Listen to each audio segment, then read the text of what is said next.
Atención, atención. Católico, mucho cuidado. En el Día de los Fieles Difuntos o Día de los Muertos, hay cosas que no podemos hacer. Descubre en este episodio la importancia de rezar por las benditas almas del purgatorio. Y cómo no debemos descristianizar la verdadera fiesta de los fieles difuntos. Acompáñanos hasta el final. Salve María, el podcast católico en español de los Heraldos del Evangelio.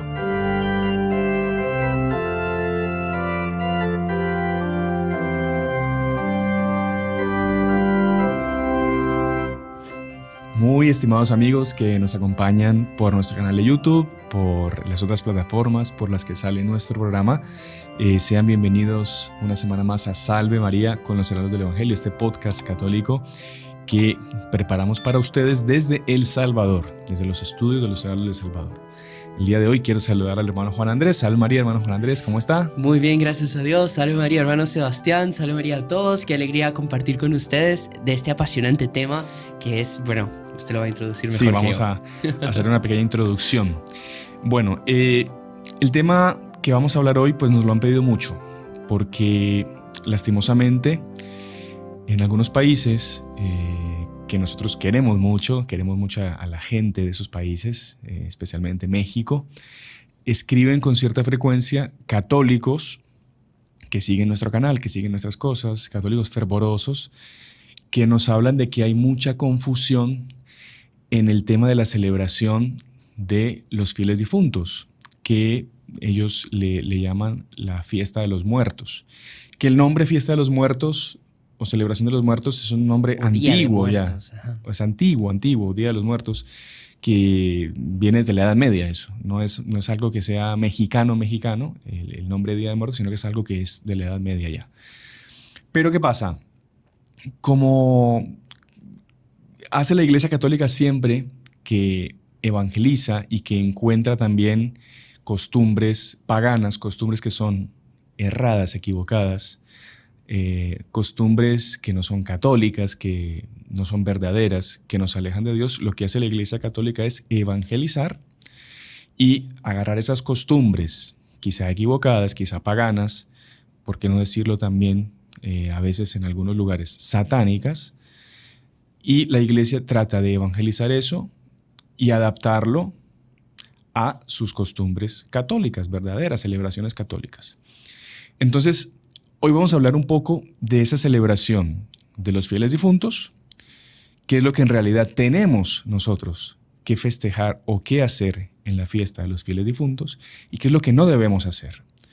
Porque si nosotros ya somos católicos, bautizados, somos cristianizados, recibimos la gracia mayor que podemos tener, que es la fe católica, tenemos que tener mucho cuidado para no caer en lo que se llama el sincretismo religioso, que es esa unión, esa junción de cosas paganas con cosas católicas. Entonces vamos a hablar un poco de eso. Ya muchos otros años hemos hablado del Halloween, ya ustedes tienen mucho contenido que pueden estudiar respecto del Halloween. Otros canales de los Heraldos también lo están tocando, así que nosotros vamos a entrar por este lado.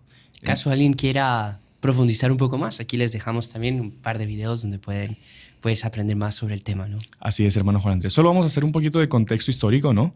Si a usted le parece, por supuesto, de cómo fue que surgieron estas fiestas, tanto la fiesta del 1 de noviembre, que es la fiesta de todos los santos, como la fiesta del 2 de noviembre, que es la de los fieles difuntos, ¿no? En la fiesta del 1 de noviembre, ¿qué es lo que se celebra? Se celebra a todos los santos canonizados y no canonizados. Recordemos que todas las personas que están en el cielo son santos. Han, limpiado sus vestiduras, han pasado por un lugar que usted después nos va a explicar, que es el purgatorio, se han purificado y contemplan a Dios cara a cara por toda la eternidad. Son santos, ¿no? Ya pueden interceder por nosotros, pueden rogar por nosotros. Como les digo, pueden ser santos que son canonizados o santos que nosotros no sabemos que están canonizados, pero ya están en el cielo, canonizados por Dios directamente, ya lo reciben en el cielo. ¿Y qué pasa? Esta fiesta de todos los santos fue instituida el día 13 de mayo, que muchos años después va a ser el día que va a escoger la Virgen de Fátima para aparecerse, por el Papa Bonifacio IV en el año 609, Wow. siglo VII, ¿no? Uh-huh. ¿Y por qué hace él esta fiesta nueva en la iglesia? Porque ese propio día él consagra un templo muy famoso en Roma, que es el templo de Agripa, que es el famoso Panteón. Él lo consagra católico. El Panteón era un templo pagano que los romanos, al ser tan supersticiosos, cuando ellos avanzaban y conquistaban nuevos territorios, ellos pensaban que tenían que hacer amistad con los dioses de esos pueblos paganos. Entonces ellos traían los ídolos de esos dioses y los metían en ese panteón. Entonces panteón era porque era pan quiere decir todo, ¿no? Y había todo tipo de dioses en ese templo. Y los paganos adoraban los dioses de los pueblos que ellos sometían. Entonces cuando ya vino esa cristianización, el Papa transformó ese panteón en una iglesia en honor a Nuestra Señora, ¿no? Fue en ese día. Y después esta fiesta se traslada para noviembre, porque en mayo no había alimentación suficiente en Roma para todos los peregrinos que comenzaron a llegar a la ciudad. No era una época de cosechas, entonces no había provisiones para recibir a tanta gente. Y por eso es que se mueve para el 1 de noviembre, que coincidía justamente con esa fiesta pagana, un día después de esa fiesta pagana que hacían los celtas y otros pueblos al final de las cosechas también, que era el famoso Halloween, ¿no? Se transforma ese Halloween en la víspera de Todos los Santos, como que se cristianiza esa fiesta también. Y eso se da el 1 de noviembre. Y el día 2 de noviembre, ¿no? El día 2 de noviembre, un día después de esta fiesta de Todos los Santos, en el año 998, en el monasterio de Cluny, San Odilon, que fue el quinto abad del monasterio de Cluny. Cluny era ese monasterio benedictino que fue influencia en toda la cristiandad, en toda la civilización en la Edad Media, ¿no? Y de esos monasterios fueron surgiendo otros que se convirtieron en una confederación de monasterios benedictinos que, como decimos, era, como decía nuestro fundador, fuente de agua viva de donde floreció la Edad Media. Era el centro de la civilización, ¿no? El monasterio de Cluny. Y este abad, San Odilon, un día cuentan sus crónicas que él estaba rezando y aparece una mujer llorando diciéndole, Padre Odilon, abad Odilon, mi esposo falleció y no recibió el auxilio de los sacramentos. ¿Qué pasó con el alma de él? Y él quedó súper preocupado porque no sabía qué responderle a la mujer, no tenía ni idea. Y esto se juntó con una visión que tuvo un sacristán, también benedictino, cluniacense, de la iglesia de San Pedro, en el que él vio el purgatorio, un lugar donde estaban las almas purificándose, esperando para salir y como que pidiendo ayuda para poder purificarse más rápido e irse al cielo. Y San Odilon instituyó en los monasterios cluniacenses, los monasterios benedictinos, el día 2 de noviembre, un día especial para hacer ¿qué? Oraciones, penitencias, sacrificios, ayunos, para ayudar a esas almas que estaban en el purgatorio esperando para salir.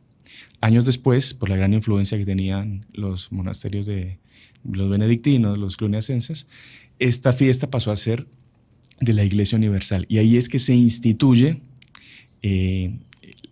la solemnidad, la fiesta de los fieles difuntos, ¿no? Día especial en que se recuerdan a nuestros hermanos, a nuestros antepasados fallecidos, que pueden estar en el purgatorio purificándose, esperándose para ir al cielo. Ese es el origen de las fiestas. Ahora, hermano Juan Andrés, para que ya yo no hable tanto y usted también nos pueda contar algo, ¿cómo se sustenta la existencia del purgatorio? ¿Qué es ese purgatorio? ¿Quién se lo inventó? ¿Por qué la Iglesia Católica habla de eso? ¿Será que por una mera visión nosotros ya vamos a creer en el purgatorio?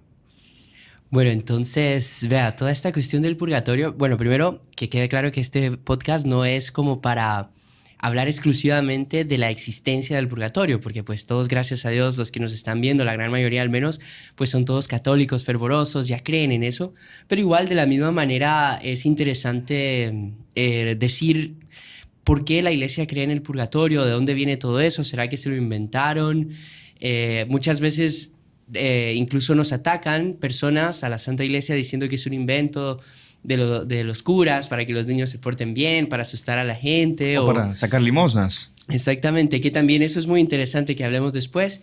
Y bueno, pero no. Primero, ¿qué nos dice el catecismo sobre el purgatorio?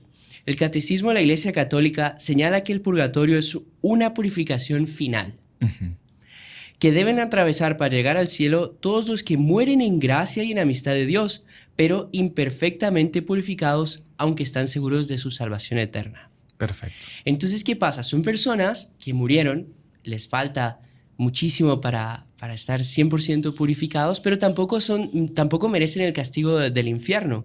También entra un poco de lógica aquí. Dios obviamente Él es misericordioso, pero también es justo. Y Él no va a mandar al infierno a alguien que, digamos, no estuvo al 100%, pero tampoco estuvo mal. Claro. Entonces, misericordiosamente, Dios nos pone el purgatorio para que esas personas puedan purificarse para entrar al cielo. Otra cosa que atacan mucho, que no está en la Biblia.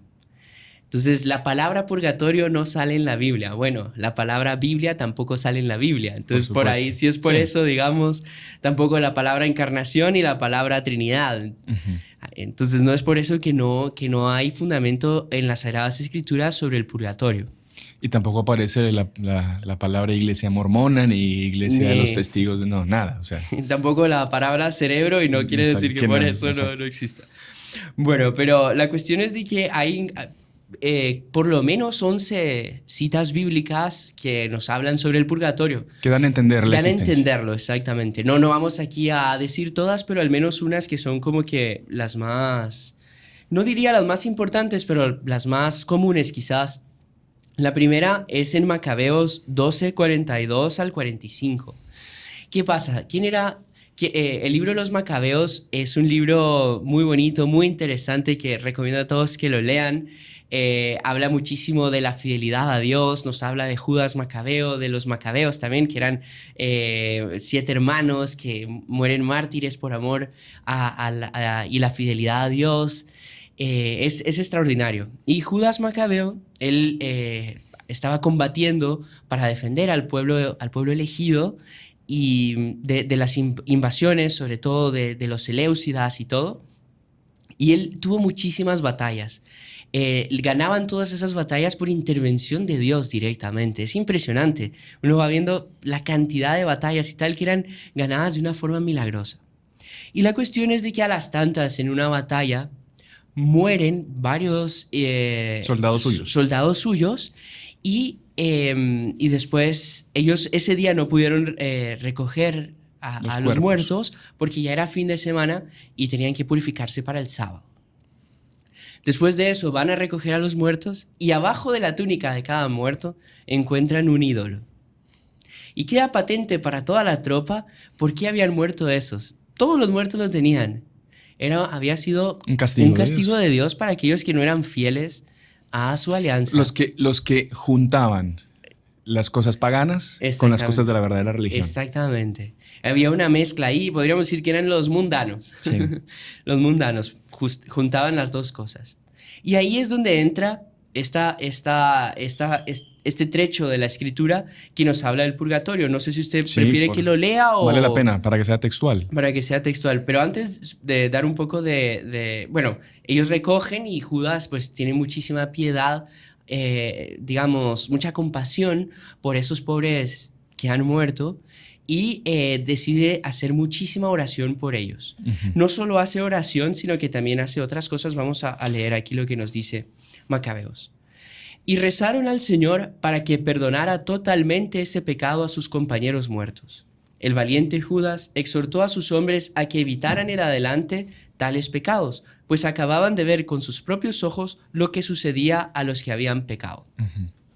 Efectuó entre sus soldados una colecta y entonces envió hasta 2,000 monedas de plata a Jerusalén a fin de que allí se ofreciera un sacrificio por el pecado.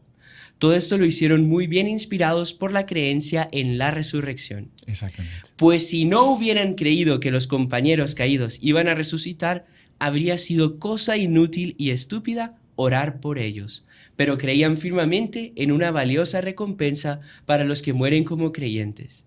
De ahí su inquietud, perdón, ahí bueno, ahí ya acaba la frase, la cita, pero vemos cómo hubiese sido inútil rezar por ellos, digamos, si se hubiesen ido condenado o si no hubiese resurrección. Aquí nos queda claro cómo hay que rezar y ofrecer sacrificios por los difuntos. Otra frase, otra cita bíblica está en Mateo 5:26 y la cita dice lo siguiente: en verdad te digo, no saldrás de allí hasta que hayas pagado hasta el último centavo. Ujú. Y esto es muy interesante porque los padres de la iglesia comentan que, porque dice centavo. Centavo es una moneda pequeña. Se refiere a los pecados veniales, a los pecados que no son graves, porque los pecados graves, como todos sabemos, pues nos llevan al infierno. Sí, Pero- morir en estado de Exactamente. pecado mortal nos lleva al Exactamente. infierno, fuera de la gracia de Dios. Y dice también, no saldrás de ahí hasta que no pagues el último centavo. O sea, se puede salir de ahí pagando el Sí. último centavo. No sería el infierno, que en el infierno no se sale nunca, Ujú. ni siquiera pagando todos los centavos. En cambio, en el purgatorio sí. Y también otra frase, otra cita bíblica para ya acabar con esta, es la del Apocalipsis 21:27, que dice, nada profano entrará en ella, ni los que cometen abominación y mentira, sino solamente los inscritos en el libro de la vida del Cordero. Y es porque en el cielo no puede entrar nadie que no esté de acuerdo con la mentalidad de Dios, con la voluntad de Dios, que no esté con su alma pura. Recordemos lo del banquete, ¿no? Sí. Aquel que no estaba vestido. Imagínense ahí en el cielo todos grandes santos y tal, y uno ahí que pues No está, o sea, está como que... fuera de lugar. No Sí, sé cómo sí, decirlo. fuera de lugar, sí. Sí, no está adecuadamente vestido y no está concorde a lo que ocurre en el cielo. Es una especie de mancha ahí en tanta pureza que hay en el cielo, en tanta grandeza, tanta magnificencia, ¿no? Exactamente. Entonces, incluso se dice que cuando la persona es juzgada, cuando la persona muere y es juzgada, ella ve su propio estado de que necesita esa purificación y que ella misma casi que se lanza con esperanza y con alegría queriendo purificarse cuanto antes en el purgatorio para poder ir al cielo. Exactamente, porque es una misericordia incluso. Sí, Imagínese qué dicha, después de que usted ya pasó por eso, cómo la pureza de su alma, cómo usted ya está pronto para ir a ver a Dios, ¿no? Claro, que tiene grandes sufrimientos el purgatorio. Claro que evidentemente, pero sobre todo, a diferencia del infierno, lo que tiene es esa esperanza de usted poder ver a Dios en algún momento cara a cara. En el infierno está esa desesperación y ese odio que el condenado tiene contra Dios porque sabe que nunca lo va a ver, y es como una especie de tortura continua saber de que él rechazó tanta misericordia de Dios y rechazó ese trono que él tenía reservado en el cielo, ¿no? Dios tenía reservado para él un trono en el cielo, él lo rechazó, prefirió vivir en pecado y por eso es castigado y mandado al infierno. Exactamente, ¿no? Y después eso que usted dice, bueno, en el infierno el mayor castigo es la pena de daño. Uh-huh. ¿Qué es eso? Es sentirse rechazado por Dios durante toda la eternidad. Sí. Y en el purgatorio es interesante que Santa Faustina Kowalska, ella tuvo una visión del purgatorio. Uh-huh. Ella fue con su ángel de la guarda hacia ese lugar. Aunque no sabemos si en realidad es un lugar o es un estado, pero quizás para que nos quede más claro y más accesible, pues lo ve como un lugar. Ella va y ve un montón de almas muy tristes, sufriendo y rezando muchísimo. Pero esas oraciones no le servían a ellos para nada. ¿Qué pasa en el purgatorio? Usted puede ayudar, usted puede rezar por los demás, pero por usted no puede hacer nada. Sí. Usted depende totalmente de aquellos que misericordiosamente quieran rezar por usted. ¿Qué fue lo que entendió San Odilon con la visión del sacristán de la iglesia de San Pedro? Un montón de almas ahí esperando ayuda de alguien y nadie pues casi que pedía por ellas, ¿no? Exactamente. Santa Faustina les pregunta a las almas del purgatorio qué es lo que más les duele, qué es lo que más les hace sufrir. Y ellas dicen la añoranza de Dios. Uh-huh. Y eso es muy complicado, no es complicado, pero es muy complejo ese sufrimiento del purgatorio, ese deseo. Incluso Santa Teresa lo compara con el hambre de Dios. Las ganas que la persona tiene de ir a ver a Dios, porque ya lo vio en el juicio. Uh-huh. Y se siente tan lejos de Dios porque no está totalmente purificado. Y es un hambre que tiene de poderlo ver nuevamente y gozar de Él. y de poder ir cuanto antes al cielo, pero al mismo tiempo sienten como que una especie de un cierto rechazo de Dios en el sentido, pero es una prueba. Sí. Porque Dios no es que los rechace, Dios los ama y los quiere, tanto así que misericordiosamente los salvó y dejó que estuviesen en el purgatorio. Claro. Pero es un sentimiento como de abandono y al mismo tiempo un hambre de verlo. Entonces es un conflicto interior muy fuerte que esas almas tienen. Aparte, no me acuerdo ahorita qué santa fue, que también tuvo una visión y las almas del purgatorio le dijeron, si nos dijesen que nos pudiésemos tirar a una hoguera de fuego de la tierra, lo haríamos gustosos. Porque el fuego de la tierra para nosotros sería como un lago de agua fresca. Dice que el castigo más sencillo o más simple del purgatorio es peor que cualquier sufrimiento aquí en la tierra. Imagínese. Es algo serio también, ¿no? Pero claro, pero está esa esperanza. Exactamente. Ahora, hermano Juan Andrés, antes de que se nos vaya la primera parte del programa y antes de que entremos un poquito en el tema de toda la celebración del Día de Muertos, que no es correcta, cómo es interesante que la iglesia es una sola, ¿no? Nosotros en el credo rezamos que creemos en la comunión de los santos, en el perdón de los pecados, en la resurrección de la carne y en la vida eterna. Entonces, por esa comunión de los santos, al ser nosotros un cuerpo, la iglesia es un cuerpo místico que toca el cielo, toca la tierra y toca el purgatorio. Está la famosa iglesia triunfante, la que está en el cielo, la iglesia padeciente, que está en el purgatorio, y la iglesia militante, que somos los que estamos todavía en la tierra luchando, ganando méritos para ir al cielo. Pero entre esas tres iglesias hay una comunicación. Exactamente. Y por eso es que nosotros, estando aquí en la tierra, podemos ofrecer nuestras oraciones, nuestros sacrificios, nuestras limosnas, para acelerar la salida de estas almas que están en el purgatorio. Leí también algo muy interesante que decía, yo cómo sé a quién se aplica las oraciones que yo hago, las misas que yo mando a hacer, las limosnas, porque yo, por ejemplo, rezo por las almas del purgatorio en general. Dios sabe a quién aplicar o alguna relación que tenga esta persona con alguien que está en el purgatorio más cercana, Dios va a aplicar a esa persona. Le preguntaban a ese teólogo, pero ¿qué pasa si yo aplico una misa o unas oraciones o una limosna para un alma que yo creo que está en el purgatorio pero ya está en el cielo? Y él respondía, no, Dios simplemente le da los méritos a usted y la aplica a otra alma de purgatorio que más necesite. Y decía la pregunta, bueno, ¿y qué pasa si yo mando celebrar una misa, doy una limosna o rezo un rosario, por ejemplo, por un alma que está en el infierno? Ahí lo único que va a ganar méritos es usted, que hace la oración, reza y da la limosna, pero Dios esa oración o esos méritos, digamos, que son para almas de purgatorio, no las aplica. Solo se beneficia la persona que hace. O sea, que usted, que está en la tierra, sí o sí gana. Claro. Gana méritos, gana, no sé, Dios le va a recompensar por su generosidad y por su compasión hacia las almas de purgatorio.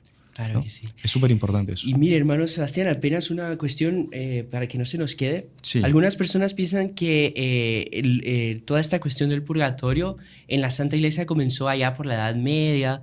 O sea, la fiesta, como vimos, sí. Pero la creencia en el purgatorio es muy antigua. Es desde el inicio de la Iglesia. Hay una carta de San Pablo en que ya nos habla del purgatorio y también los padres de la Iglesia. Vea, en el año 211, Tertuliano, nosotros ofrecemos sacrificios por los muertos. 386, San Juan Crisóstomo. No debemos dudar que nuestras ofrendas por los muertos les lleven cierto consuelo. Año 580, San Gregorio Magno. Bueno, de él incluso hay un hecho de las misas gregorianas. No sé si quiere que lo contemos ahora o después de las...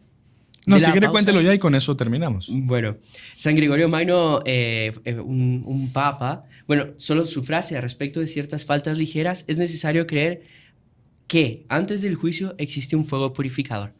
Pero hay un hecho muy bonito, no sé si todos han escuchado hablar de las misas gregorianas, que son 30 misas que se ofrecen por algún difunto, ¿no?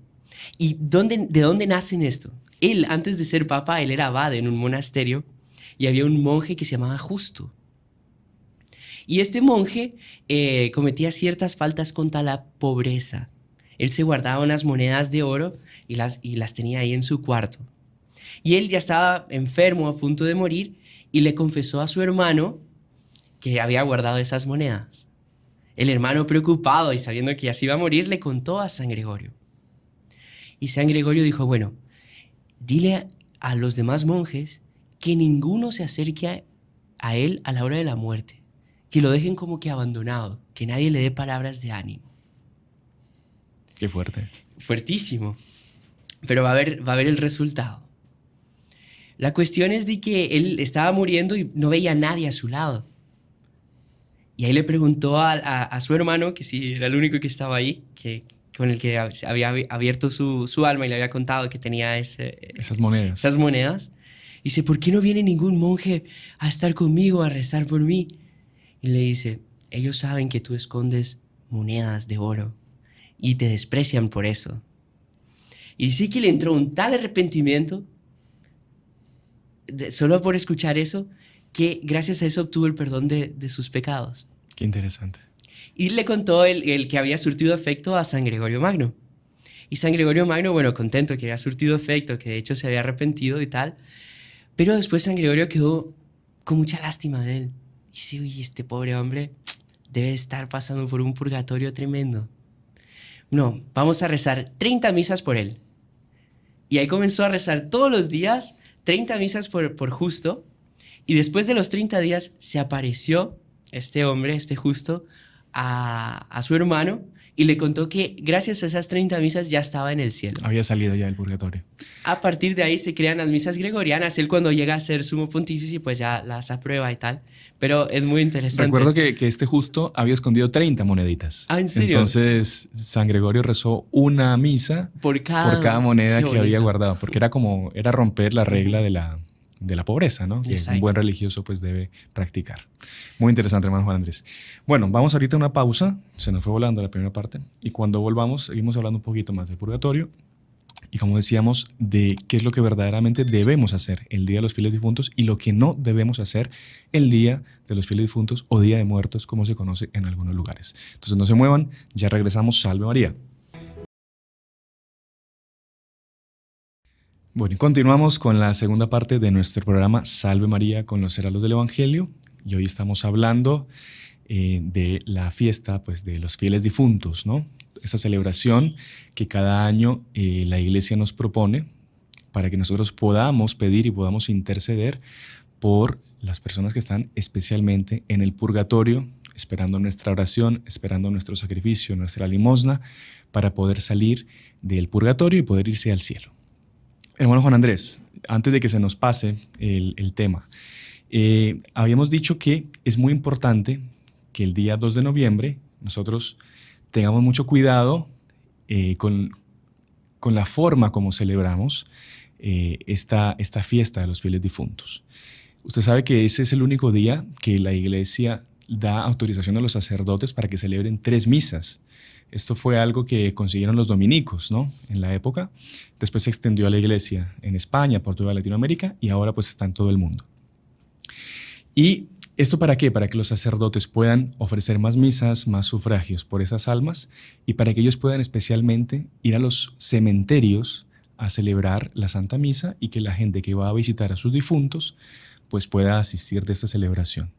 Entonces, el día de los fieles difuntos podemos ir tranquilamente a los cementerios. Mucha gente aprovecha ese día para florir las tumbas, poner velas, elevar oraciones, limpiar las tumbas también. Eso es muy bonito. De repente reunirse y recordar al difunto que está ahí, contar cosas de la vida de él. Pero sobre todo lo más importante es que nosotros recemos, que no sea como una especie de encuentro social en el que recordamos, hacemos chistes, nos reímos un rato, incluso hay gente que lastimosamente pues, se pone a tomar o hace cosas que no son correctas y no aprovechan ese día que está dedicado a la oración por estos difuntos para sacarlos rápido del purgatorio y se desperdicia esa oportunidad.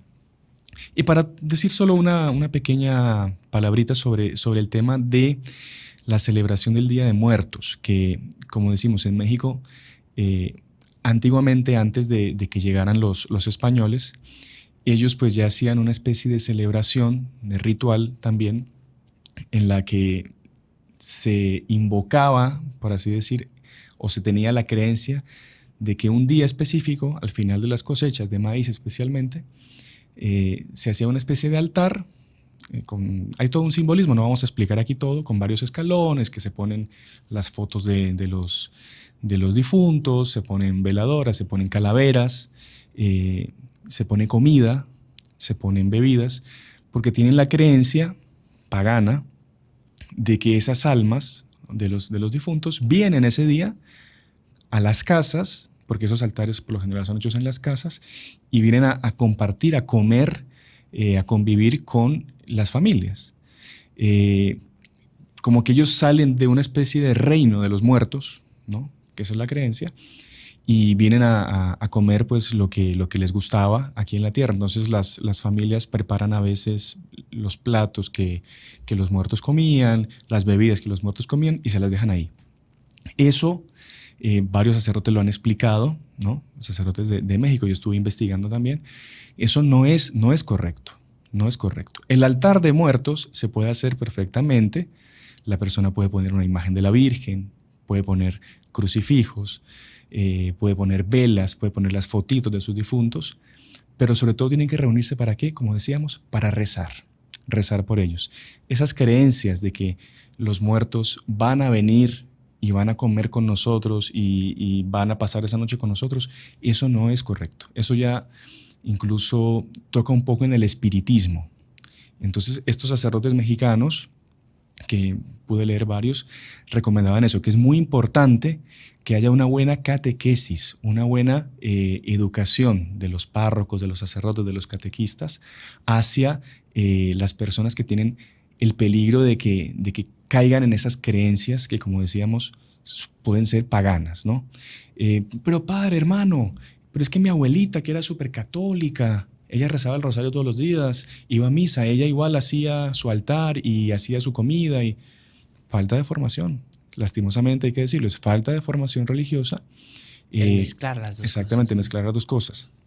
No, pero es que nuestras tradiciones son ancestrales y perfecto, pero bien dice el primer mandamiento de la ley de Dios, hay que amar a Dios sobre todas las cosas, amarla por encima, incluso hasta de tradiciones que son del país.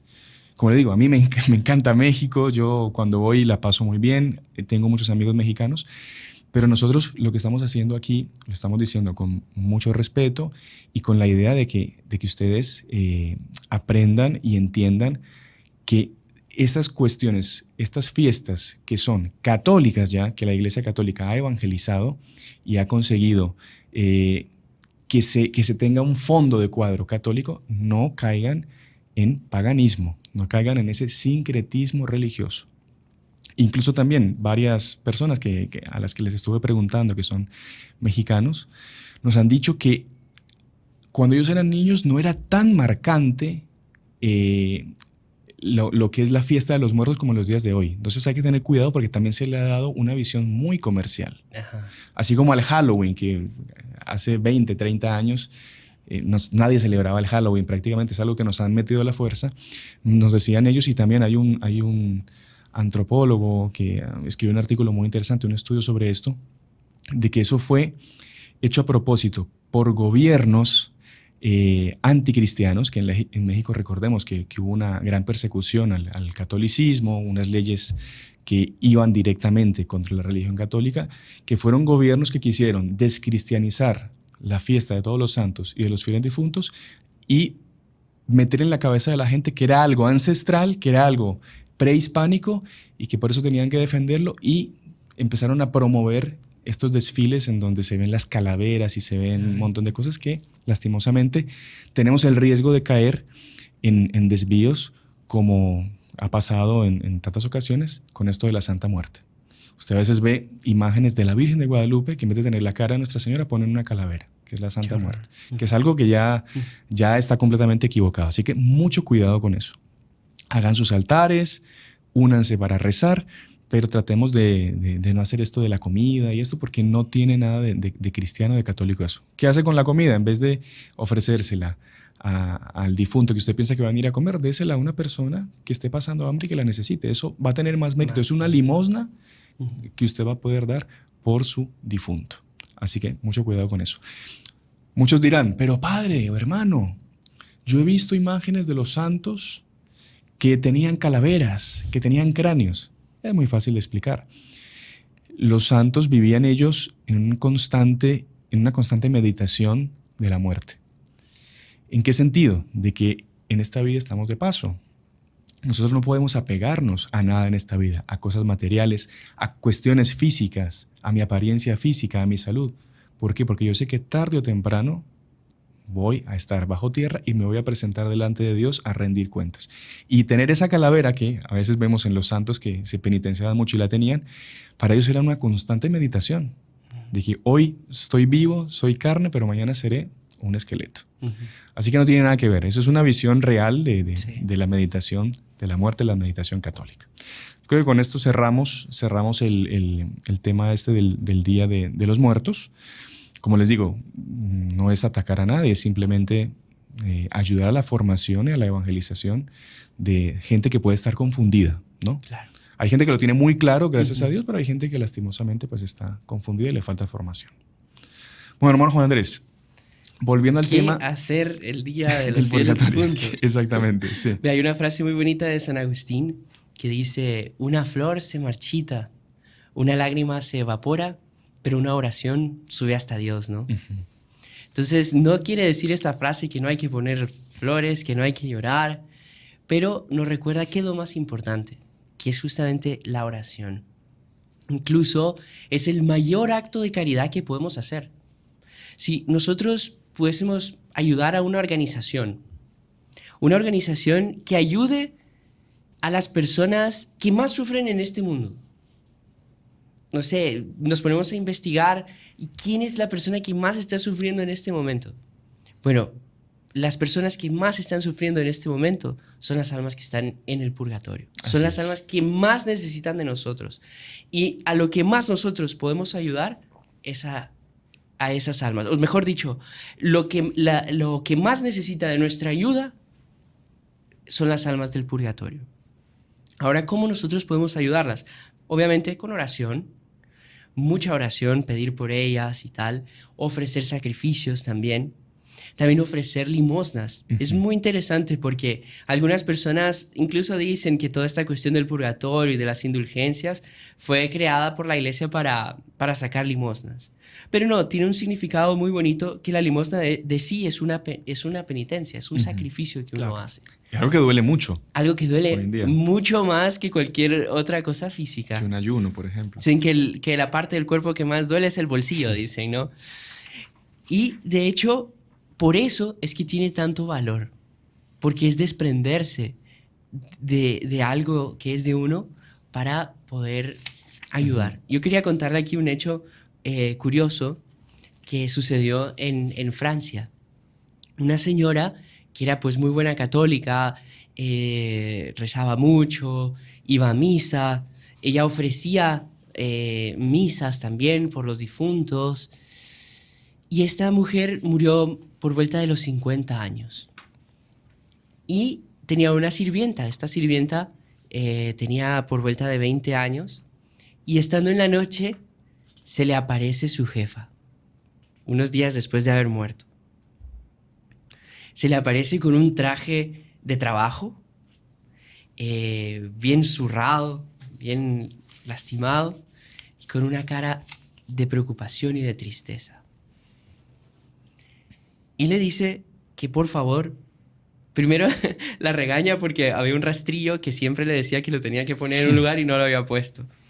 Y le dice, ese rastrillo que ya te he dicho con mucha bondad que tienes que ponerlo ahí, utilízalo y escarba en ese lugar. Ahí encontrarás un dinero. Te pido que ofrezcas misas por mi alma. Ella se vuelve a dormir, la sirvienta, y se despierta pensando que había sido un sueño. Pero dice, no, es que era tan real. Era tan real y me habló del rastrillo, vuelve a ver el rastrillo. Dice, bueno, y se pone a escarbar y encuentra un saquito con 500 monedas, con 500 francos. Y ahí ella, wow, no era un sueño. Va y habla con el sacerdote. Ah, creo que le dijo que cada misa valía 2 francos. Y ahí el sacerdote le dice, mire, me parece estupendo que quiera dar esta limosna por esa intención de rezar estas misas por el alma, pero tiene que consentir el marido. Ese dinero no podemos cogerlo así nomás. Entonces van y le preguntan, obviamente el marido, que también era pues un buen católico, accede y comienzan a rezar las misas por ella. Es interesante el detalle, parece que oficialmente una misa de difunto valía 1,5 francos y ella había pedido que dieran 2 francos. Y era una costumbre que ella tenía cuando estaba viva, Qué interesante. que ella sabía que los sacerdotes pasaban por mucha necesidad y daba medio franco más para ayudar al sacerdote que celebraba la misa. Entonces hasta ese detalle pues ella lo tuvo. Y un par de días después se vuelve a aparecer, pero con un vestido blanco, blanco, luminoso, impecable, con una sonrisa indescriptible y un brillo, y le agradece. Muchísimas gracias. Después de todas estas misas, ya estoy en el cielo. Qué interesante. Entonces usted ve que es muy bonito, ¿no? Es ya una concepción un poco, pues, que nos muestra cómo las oraciones, las misas, las limosnas ayudan tanto a estas pobres almas. Qué interesante. Hermano Juan Andrés, no sé si usted se acuerda el caso de San Juan Macías, que es muy interesante también, un jesuita él, ¿no? Creo que sí. Que vivía en Lima, en Perú, que era portero de un colegio. Y una persona muy sencilla, muy despretenciosa, pero que él todos los días, todos sus rosarios, sus penitencias, todo lo que él hacía, él lo ofrecía para aliviar a las almas del purgatorio, ¿no? Y cuentan que cuando él estaba falleciendo en la agonía, que es cuando se da esa batalla final entre los ángeles y los demonios, especialmente el ángel de la guarda y el demonio de la perdición, como que es el último pulso a ver quién se queda con el alma, quién conquista esa alma, si Dios o el demonio. Alguien tuvo una visión que él estaba en su lecho y estaba rodeado de un montón de almas que él había ayudado a salir del purgatorio, que ya estaban en el cielo y que a la hora de la muerte habían bajado como para hacer una especie de cerco y no dejaban acercar a ningún demonio para tentarlo. Qué impresionante. Y él, el que había durante su vida ayudado a tantas almas, ¿no?, del purgatorio, a la hora de la muerte, esas almas quisieron pagarle, quisieron recompensarle y vinieron a protegerlo de las embestidas del demonio. Él era llamado el ladrón de las almas, ¿no? El ladrón del purgatorio. El ladrón del purgatorio, ¿no? Porque se roba un montón de Creo almas que del purgatorio. incluso tuvo una revelación que había salvado 1.200.000 almas, una cosa así del purgatorio. Una barbaridad, una cosa impresionante, ¿no? ¿Sabes que hablando de almas del purgatorio también está el caso del beato Enrique Suso? Que él estaba estudiando en Colonia con otro dominico, los dos eran dominicos. Eran muy buenos, muy santos, muy devotos, grandes también lumbreras, intelectuales y tal. Y compartían el cuarto. Entonces se conocían muchísimo, rezaban juntos, batallaban juntos y hicieron un trato. El día que se estaban despidiendo y que cada uno pues ya iba a volver a su monasterio, y dice, hagamos un trato. Cuando uno sepa de la muerte del otro, tiene que rezar 2 misas semanales, el lunes por las almas del purgatorio y el viernes por la pasión de nuestro Señor, para que esa persona salga cuanto antes del purgatorio. Ah, bueno, perfecto, trato hecho. Se separaron, ¿verdad? Nunca más se volvieron a ver. Y mucho tiempo después, el beato Enrique recibe una carta donde le cuentan que ha fallecido pues esta persona. El beato Enrique, pues, ¿verdad? Siente mucho la muerte de su amigo y comienza a rezar muchísimo, a ofrecer penitencias, a ofrecer sacrificios por él. Y al cabo de unos días se le aparece el amigo, envuelto en llamas y muy triste. Y lo regaña. No, perdón, el beato Enrique le pregunta, ¿es posible, mi querido hermano? Las tantas oraciones y buenas obras que ofrecí a Dios por ti no son suficientes. Impresionante. Y ahí él le dice, oh no, querido hermano, esas son todavía suficientes, Perdón, ¿qué pasa? Le reprende por no haberse recordado Las misas. de cumplir la promesa de las misas. Y le dice, eso que tú, esos trabajos, oraciones, sacrificios, son importantes, me ayudan, pero no son nada comparado con la sangre de Cristo. Qué impresionante. Y ahí es bonito, quise contar este hecho porque nos recuerda cómo la misa tiene un valor fuera de lo común. Un valor infinito, un valor infinito. Exactamente. Es la misa la que propiamente les va a salvar. Ofrecer misas. Y también una cosa importante, esto lo decía la princesa Eugenia von der Leyen. Ella decía que lo que más le gusta a las almas del purgatorio es que ofrezcamos la comunión.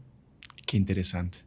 O sea, cuando, por ejemplo, el día, ahorita 2 de noviembre, cuando vayamos a la misa, ¿no? Tenemos incluso oportunidad de asistir a 2 misas, comulgar en 2 ocasiones, eso todos los días, pero ese día podemos hacer el propósito de que todos los que nos están viendo nos comprometamos con las almas de purgatorio a ir a la Santa Misa, comulgar y ofrecer la comunión por ellos, por algún familiar que esté ahí necesitando de esa oración.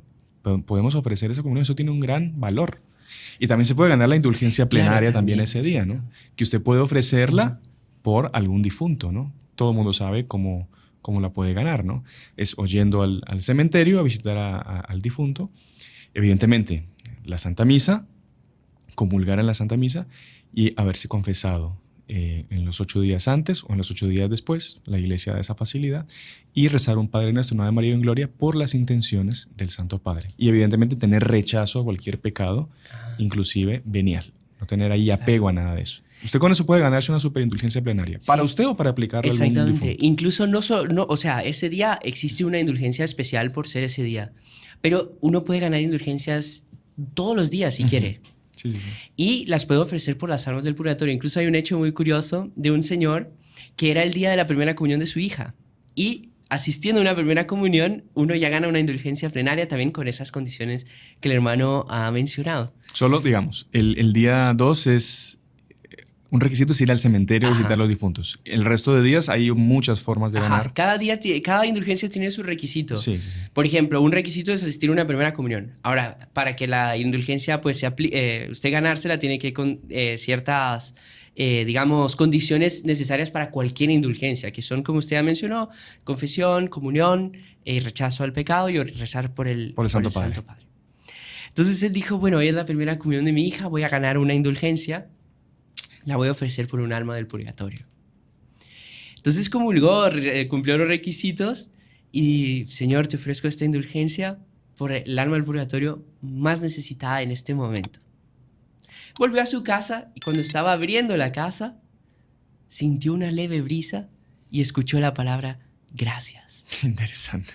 Dice que en el momento se dio cuenta de que había sido un alma del purgatorio. No la vio, pero la sintió. Y sintió ese gracias tan profundo, tan conmovedor, que dice, mire, no es posible, era el alma del purgatorio. Qué interesante.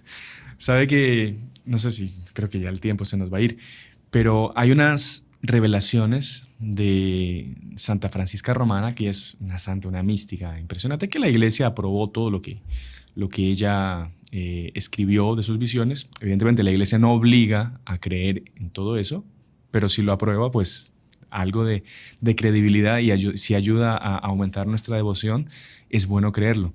Y ella fue llevada también al cielo, al infierno y al purgatorio. Y ella describe el purgatorio, que tiene varios niveles, que los niveles están divididos por partes, que cada pecado mortal es castigado por 7 años con una llama específica. Ella narra varias cosas. Pero algo muy interesante que ella cuenta es que el ángel de la guarda de la persona, del alma que está en el purgatorio, como que se queda de fuera del purgatorio, consigue ver al alma que está ahí esperando para ser purificada o se está purificando, y que cualquier oración, cualquier limosna, cualquier sacrificio, cualquier cosa que se hace por esa alma, como que el ángel de la guarda va, la recibe de la persona que está ofreciendo esa oración, ese sacrificio, esa no sé, obra de misericordia por estar en el purgatorio, la presenta a Dios y que después de presentársela a Dios, ella baja y como que consuela a esa alma que está en el purgatorio, que es su protegido todavía, ¿no? En el purgatorio. Eso lo cuenta ella, que tuvo esa visión. Entonces el purgatorio está por fuera rodeado, llenísimo de ángeles de la guarda que están esperando poder consolar, dar una alegría a esa alma de su custodiado, ¿no? Muy bonito, muy interesante, muy piadoso, ¿no? También. Exacto. Así que puede ser perfectamente. ¿Sabe que? No sé si me permite contar un hecho más. El último, nos vamos. ¿Sabe que Santa Margarita María Alacoque, ella cierta vez durante un Corpus Christi, se le presentó un alma del purgatorio delante del Santísimo? Y sí que el alma estaba tan envuelta en llamas que ella se sentía como si esas llamas le estuviesen consumiendo a ella, de tan fuerte que era.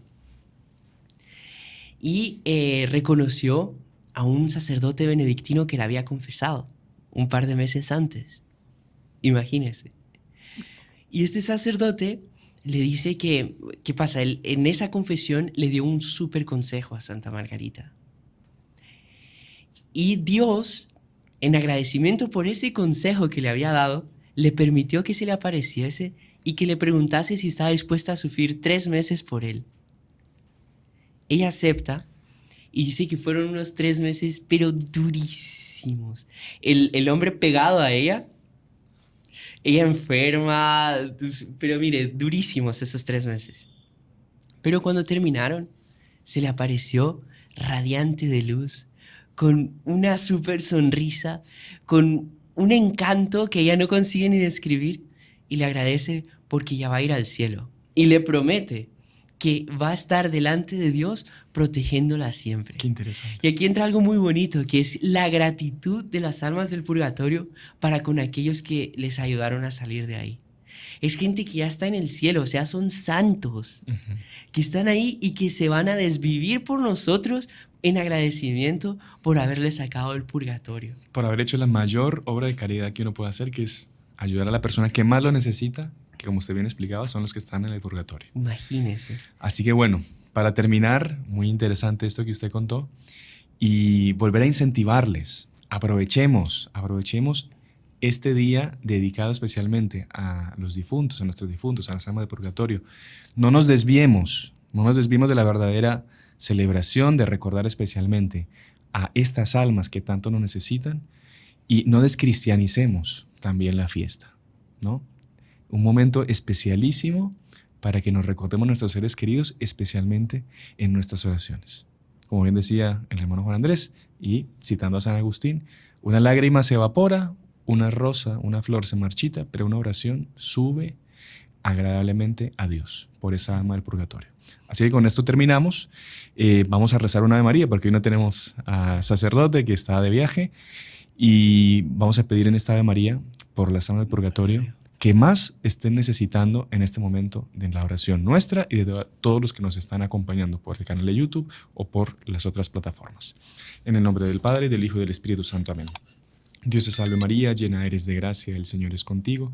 Bendita tú eres entre todas las mujeres y bendito es el fruto de tu vientre Jesús. Santa María, Madre de Dios, ruega por nosotros pecadores, ahora y en la hora de nuestra muerte. Amén. Nuestra Señora de Fátima, ruega por nosotros. Sagrado Corazón de Jesús, en vos confío. En el nombre del Padre, y del Hijo, y del Espíritu Santo. Amén. Amén. Salve María.